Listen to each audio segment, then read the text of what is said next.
오늘 하나님의 말씀은 시편 11편 1절에서 7절의 말씀입니다. 내가 여호와께 피하였거늘 너희가 내 영혼에게 새같이 내 산으로 도망하라 함은 어찌함인가. 악인이 활을 당기고 화살을 시위에 먹이며 마음이 바른 자를 어두운 데서 쏘려 하는도다. 터가 무너지면 의인이 무엇을 하랴. 여호와께서는 그의 성전에 계시고 여호와의 보좌는 하늘에 있으며 그의 눈이 인생을 통촉하시고 그의 안목이 그들을 감찰하시도다. 여호와는 의인을 감찰하시고 악인과 폭력을 좋아하는 자를 마음에 미워하시도다. 악인에게 그물을 던지시리니 불과 유황과 태우는 바람이 그들의 잔의 소득이 되리로다. 여호와는 의로우사 의로운 일을 좋아하시나니 정직한 자는 그의 얼굴을 배우리로다. 아멘. 세상의 어머니는 모두가 그렇게 살다 가시는 걸까? 한평생 기다리시며 외로우시며 안타깝게 배고프셨던 어머니, 추우셨던 어머니, 고되게 일만 하신 어머니, 진눈깨비 내리던 들판, 산고갯길, 바람도 드세게 휘몰아치던 한평생 그렇게 어머니는 영원히 가셨다. 먼 곳 이승에다 아들, 딸 모두 흩어두고 가셨다. 버들고리짝에 하얀 은비녀든 무명 주머니도 그냥 두시고 기워서 접어두신 버선도 신지 않으시고 어머니는 혼자 훌훌 가셨다. 동화작가 권정생 선생의 어머니 사시는 그 나라에는 이라고 하는 시의 앞부분입니다. 권정생 작가는 일본에서 태어나 해방 후 귀국했지만 평생을 가난한 삶을 살고 또 청빈한 삶을 살았던 동화 작가입니다. 우리에게 익히 너무 알려져 있는 강아지똥, 또 몽실언 일, 하나님의 눈물, 도토리 예배당, 종치기 아저씨 등 뛰어난 작품을 남기고 간 분입니다. 어머니 사시는 그 나라에는 이라고 하는 이 시는 239행이라고 하는 아주 긴 시입니다. 이 시 안에는 평생을 서러움과 또 애절한 그런 고단한 삶을 사셨던 이 땅의 어머니, 또 동화 작가의 어머니에 대한 절절한 그리움이 묻어 있습니다. 시인의 어머니만이 아니라 이 땅의 모든 어머니들은 그런 고단한 삶을 사셨을 것입니다. 오늘 시편 우리가 나누고자 하는 이 11편의 본문은 다윗의 고단한 삶을 우리에게 소개해 주고 있습니다. 다윗은 하나님을 섬기며 신실하게 주님의 뜻 안에서 살았던 인생이고, 그러나 다윗에게는 순탄하기만 한 인생은 아니었습니다. 말년까지는 거의 도망다녀야만 했던 그런 아프고 고단한 삶을 살았던 인물이 다윗입니다. 시편 11편에 위기 상황에 놓여 있는 이 다윗에게 그야말로 지금 생명이 왔다 갔다 하는 그런 긴박한 상황입니다. 그런 상황에서 하나님 앞에 의롭게 산다고 하는 것이 과연 옳은 길인가, 가능한가, 아마 이런 갈등이 다윗에게는 있었을 겁니다. 이스라엘의 첫 번째 왕이었던 사울이 소년 다윗을 블레셋 전쟁에 내보내게 되고, 다윗은 그 전쟁에서 골리앗을 죽인 후에 군대 장관이 됩니다. 이스라엘 백성이 사울은 천천히요 다윗은 만만이로다. 군대 장관이 다윗이 계산할 때 환영하는 말을 듣고 사울은 질투하기 시작합니다. 사울의 생의 목적은 다윗을 죽이는 것으로 바뀌게 됩니다. 다윗은 하나님 앞에서 사울 왕과 이스라엘 백성을 위해서 정말 충성을 다했는데, 사울은 어떻게 하면 이 다윗을 죽일까? 한 나라의 왕이 충신을 죽이기 위해서 군대까지 동원하는 그런 일까지 일어납니다. 사울에게는 오직 이 미움에 의한 충신을 죽이고자 하는 어두움만이 그의 영을 사로잡고 있었습니다. 이런 위기에 처해 있었던 다윗, 아마 그는 인간적으로도 이런저런 유혹을 만나게 되었을 겁니다. 그러나 이 과정에서 다윗은 하나님을 절대적으로 신뢰하려는 그런 강한 믿음을 오늘 본문에서 또 많은 시의 고백에서 우리는 만나볼 수가 있습니다. 오늘 본문에서도 다윗은 내가 여호와께 피하였거늘이라고 이렇게 고백합니다. 과연 이런 상황에서도 나는 여호와께 피하였거늘, 너희가 나에게 도대체 이렇게 말하는 것이 뭐냐라고 말할 수 있을까라고 할 정도로 다윗의 고백과 다윗의 결단은 위대해 보입니다. 1절 중반부에서부터 3절까지는 다윗을 아끼던 아마 친구들이 다윗에게 이런저런 권면을 하고 또 도움을 주려고 했던 것 같습니다. 그리고 3절에 가서 이스라엘의 터가 이미 무너졌는데 의인이 자기 자리를 지키는 거 그 무슨 의미가 있느냐, 아마도 다윗에게 타협할 것을 또는 이 위기를 모면하기 위해서 어떤 다른 방도를 찾아볼 것을 아마 권면했는지도 모릅니다. 1절입니다. 내가 여호와께 피하였거늘 너희가 내 영혼에게 새같이 내 산으로 도망하라 함은 어찌함인가. 사냥꾼에 쫓기고 있는 새와 같은 상황이 지금 다윗이 처해져 있었던 상황입니다.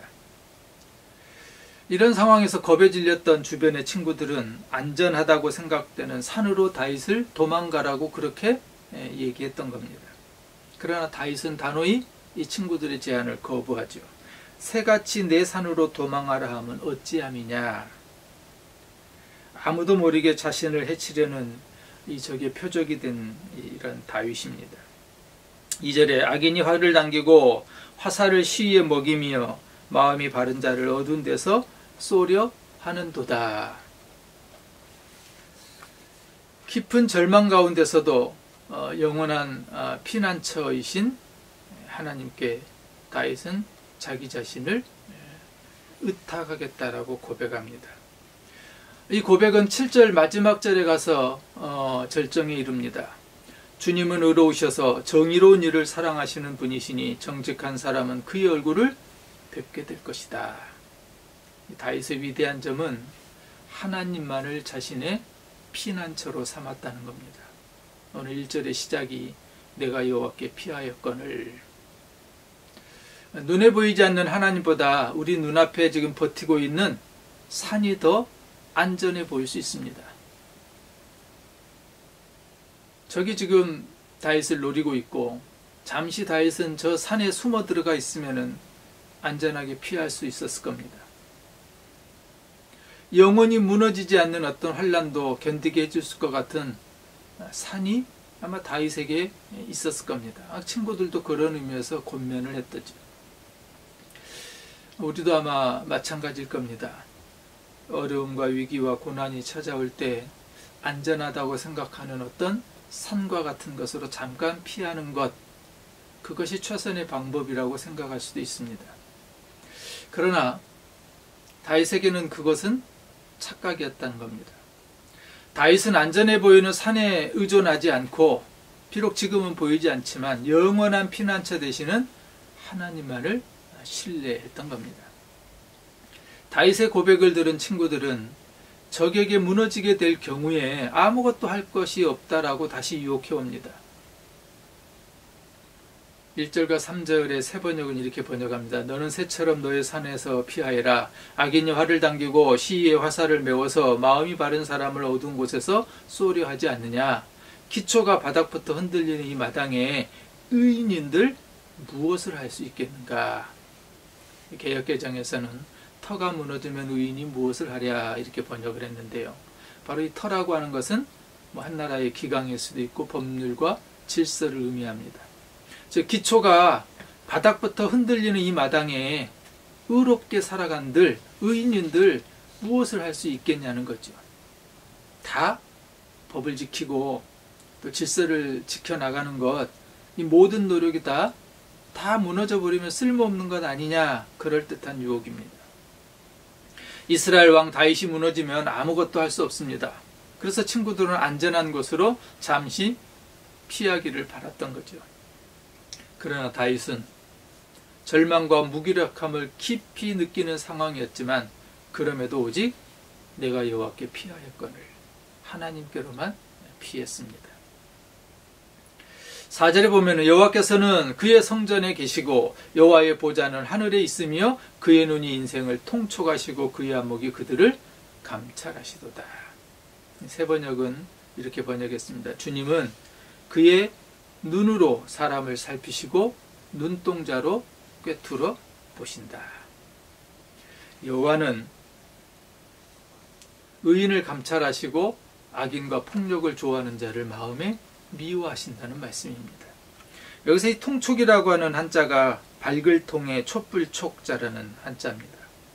깊이 헤아려더 살피다 이런 의미고요. 감찰이라는 단어 역시 볼감에 살필 찰, 즉 보아 살핀다. 다윗은 하나님은 함께 계시고 동시에 모든 인간을 초월하시는 분인 것을 알고 있었습니다. 모든 걸 살피고 샅샅이 헤아려 보아 알고 계시는 분. 그러기에 어떤 피난처보다 하나님만이 가장 안전한 피난처라고 하는 사실을 다윗은 알았던 겁니다. 믿음을 회복한 다윗은 자신을 위협하는 시선이 아니라 참된 왕이신 하나님만을 바라봅니다. 하나님만이 인생들을 살펴보시고 통촉하시고 모든 것을 평가하시는, 감찰하시는 분이라고 하는 것을 다윗은 알았고 그렇게 고백합니다. 하나님은 때로 우리의 눈에 보이지 않지만 하늘 보좌에서 인생들의 형편을 깊이 헤아려 살피십니다. 오늘 우리의 삶의 모습들이 때로 답답하고 두렵고 어둡다 할지라도 하나님은 여전히 우리를 보고 계시고 살피시고 샅샅이 알고 계시다는 겁니다. 다윗이 알았던 하나님, 다윗이 고백했던 하나님이 그 하나님입니다. 하나님의 안목이 인생을 감찰하신다. 감찰하시다. 히브리어는 바한인데 분석하다라는 의미도 갖고 있습니다. 즉 하나님은 우리를 그냥 보고만 바라만 있는 그대로만 보는 것이 아니라 우리의 앞도 하시고 우리의 뒤도 하시고 우리의 앞의 상황도 미래의 상황도 이미 아시는 분. 사람의 행위가 선한 것인지 악한 것인지 오늘 우리의 환경이 어떤 원인과 이유 때문인지 장차 어떻게 될 것인지 살펴보시고 언제나 알고 계시는 분. 인간이 아무리 안목이 좋고 또 내일을 분석하고 모든 상황을 판단한다 할지라도 하나님의 안목보다 더 정확하고 더 확실할 수가 없습니다. 인간은 유한한 존재이기 때문에 그렇습니다. 다윗은 1절에서 그렇게 오늘 이 시편을 시작을 했습니다. 내가 여호와께 피하였거늘 하늘 보좌의 주인이신 하나님만이 가장 안전한 피난처라고 하는 사실을 다윗은 알았던 겁니다. 하나님은 의인은 감찰하시지만 악인과 폭력을 좋아하는 사람은 미워한다. 그렇게 다윗은 고백할 수 있었습니다. 5절입니다. 여호와는 의인을 감찰하시고 악인과 폭력을 좋아하는 자를 마음에 미워하시도다. 새 번역은 이렇게 번역합니다. 주님은 의인을 가려내시고 악인과 폭력배를 진심으로 미워하신다. 의인을 감찰하신다고 하는 것은 가려내시고 헤쳐보시고 살피시고 깊이 분석하시고 아신다는 의미였는데요. 마치 금속을 불로 시험하는 것과 같습니다. 당장은 그 불에서 뜨겁고 고통스럽고 시련을 당하는 것 같지만 결국 불 속에 들어간 금속은 모든 찌꺼기가 걸러지고 정련이 됩니다. 의인의 삶이 그렇다는 것이죠. 감찰하는 것이 때로 시련이, 고난이, 고통이 찾아오지만 그러나 결국에는 찌꺼기가 걸러지고 정련되는 금속처럼 하나님은 그렇게 의인을 가려내시고 그러나 악인은 하나님의 미움을 받는다라는 겁니다. 그 악인에게 내리는 심판의 내용이 6절에 이렇게 고백합니다. 악인에게 그물을 던지시리니 불과 유황과 태우는 바람이 그들의 잔의 소득이 되리로다. 소돔과 고모라의 멸망에 소돔과 고모라에 살던 사람들은 자신들이 괜찮은 사람들인 줄 착각하고 살았습니다. 멸망이 오는 줄도 모르고 제약된 세상에서 즐기고 누리고 살다가 결국은 소돔과 고모라의 사람들은 심판을 견디지 못했습니다. 태우는 바람이라고 하는 이 표현은 당시 팔레스틴의 남동편에서 이 사막에서 불어오는 뜨거운 바람을 의미합니다. 당시 팔레스틴의 이 남동쪽에서 불어오는 이 뜨거운 바람은 초목을 다 메마르게 하는, 그래서 자연재앙을 상징하는 그런 바람이 태우는 바람입니다. 악인은 하늘로부터 임할 불과 이 자연적인 재앙이 겹치는 무서운 형벌이 임하게 될 거라는 거죠. 의인은 가려내시지만, 비록 시련이 있고 고통이 있지만, 그러나 그 속에서 정련된 금속처럼 가려내지만, 그러나 악인은 도저히 참고 견딜 수 없는 형벌에 마치 팔레스틴 남동쪽에서 불어오는 모든 것을 태워버리는 뜨거운 바람처럼 결국은 그 재앙 가운데 놓일 거라는 겁니다. 이게 악인들의 소득이라고 다윗은 노래합니다. 이 잔은 피하고 싶다고 해도 피할 수 없고, 이 잔은 인생들이 선택할 수 있는 항목이 아니라 반드시 마실 수밖에 없는 악인의 필수 과목이라는 거죠. 그리고 이 잔을 내리시는 분이 의로우신 여호와 하나님이라고 다윗은 고백합니다. 7절입니다. 여호와는 의로우사 의로운 일을 좋아하시나니 정직한 자는 그의 얼굴을 배우리로다. 다윗은 오늘 7절 마지막에 가서 이렇게 고백합니다. 하나님은 의로우신 분. 의로우신 하나님은 악인을 미워하시고 의로운 일을 행하는 자를 사랑하시는 분입니다.